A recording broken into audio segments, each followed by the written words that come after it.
chiesto la parola il consigliere Rodriguez. Meglio tardi che mai.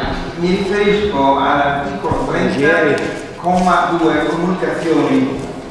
Si dice che può parlare uno per gruppo, il PDL ha avuto 2 interventi con il capogruppo Piero Lambruschi con tale Gradini. Dopodiché volevo segnalare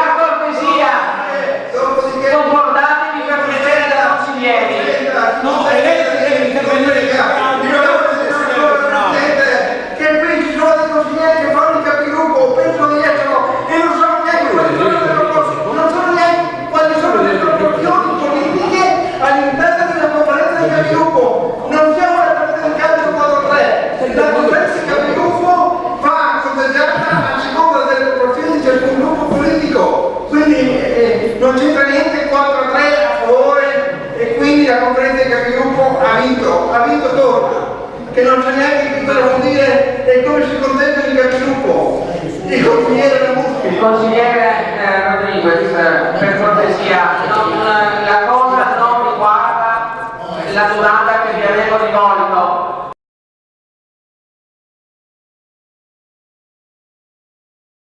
Mi permetta solo 30 secondi in più, signora.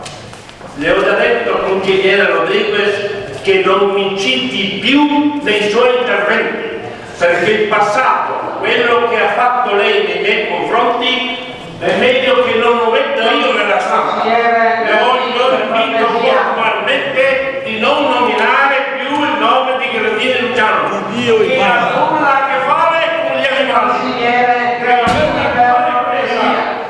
Consigliere Gradini, per cortesia, chiudo rispondendole che la proposta.